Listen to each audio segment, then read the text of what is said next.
Bonjour, Ludovic Leclerc, votre analyste pour badgerinvestor.be. Voici la mise à jour en vidéo de mon avis concernant le S&P 500.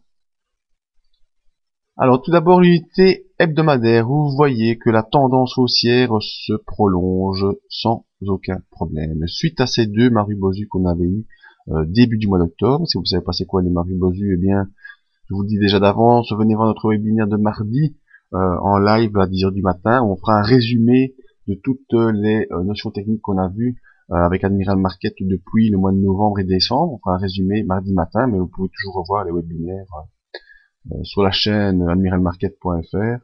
Vous aurez les liens par après. Mais bon, ce qui compte ici, ce sont les deux Marubozu ici qui ont d'abord rattrapé toute la tendance qui devenait baissière. Ensuite, le deuxième Marubozu nous a passé au-dessus des 2010 points qui étaient une zone de résistance. La semaine suivante, on a confirmé par le pullback, une notion qu'on a vue également sur cette résistance pour repartir à la hausse. On est venu ici avec ces bougies ouvrir les bandes de Bollinger. Ce sont des notions théoriques également que nous avons vues. Et nous terminons la semaine haussière avec un pullback une nouvelle fois sur l'objectif qui avait été déterminé depuis début de l'année dernière et même je pense depuis 2010, je crois. Les objectifs qui sont en pointillés sont les objectifs qui ont été tracés en 2010. Donc cet objectif, troisième et dernier objectif avant la dernière ligne droite, a été atteint, la zone au-dessus des 2050 points. L'objectif final étant ici 2364 points. Depuis qu'on a franchi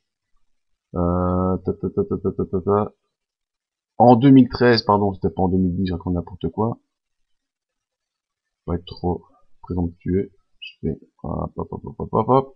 Donc voilà, depuis qu'on a franchi la dernière zone ici en 2013, ces objectifs ont été mis en place par des retracements de Fibonacci et on avait 1863, 1959, 2054 et objectif final les 2063 qui est le dernier objectif à faire et qui sera à mon avis fait en 2015.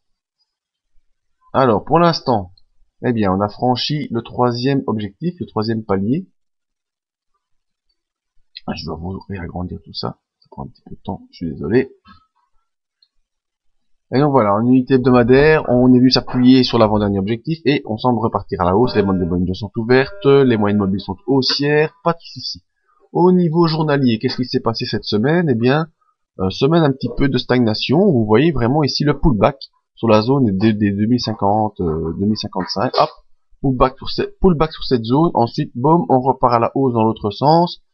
Jeudi, petite séance d'hésitation suite au discours pas très clair de la Banque Centrale Européenne. Et ensuite, vendredi, on a eu des rattrapages par rapport à ce discours, ce qui a fait qu'on a pu terminer sur un nouveau point plus haut. Donc le S&P, maintenant, chaque fois qu'il fait des clôtures depuis quelques mois, sur chaque fois des nouveaux records. Nous sommes dans des territoires inexplorés. On voit que la bande de Bollinger supérieure est ouverte, que la bande de Bollinger inférieure suit, la M20 est haussière. Donc tout ça nous montre que la tendance haussière est toujours présente. Malgré tout, attention, attention, divergence baissière. Notion de divergence qu'on a vu également pendant les webinaires live. Divergence baissière, pourquoi? Parce qu'on a un MACD qui est croisé à la baisse, avec un signal qui est baissier. Donc le MACD est clairement à la baisse, alors que le cours, lui, fait des nouveaux points plus hauts. Donc si je trace une ligne entre cette ligne verte et cette ligne verte, on a une oblique haussière, et par contre sur le MACD, on a une oblique baissière. Autre élément, divergence baissière également sur notre RSI. Le RSI pour l'instant toujours bien cantonné au-dessus de 60, donc c'est une bonne nouvelle par la pression qui est haussière, mais on voit que la pression est moins forte par rapport à ce qui s'est passé auparavant. En effet, le point du RSI ici est plus haut que le point du RSI de ces dernières semaines, donc ça vous en convenez avec moi. Or que sur le cours, eh bien c'est l'inverse, les points verts sont plus hauts que les points précédents. Donc on a également une divergence baissière sur le RSI. Donc nos deux indicateurs sont en divergence baissière, alors que notre cours fait des points plus hauts. Donc attention, surveillez cette probabilité, en tout cas cette indication, d'où le mot indicateur, d'une possible inversion baissière. C'est pour l'instant pas le cas sur le graphique, et c'est toujours ça qu'il faut regarder. Pas d'inversion sur le graphique, on poursuit toujours à la hausse. Alors poursuivre vers où? Ben malheureusement pour l'instant j'ai pas vraiment de référence et pas vraiment de niveau à vous montrer que ce niveau-là des 2364 qui est un niveau qui sera atteint mais courant 2015, donc on n'ira pas en ligne droite tout de suite.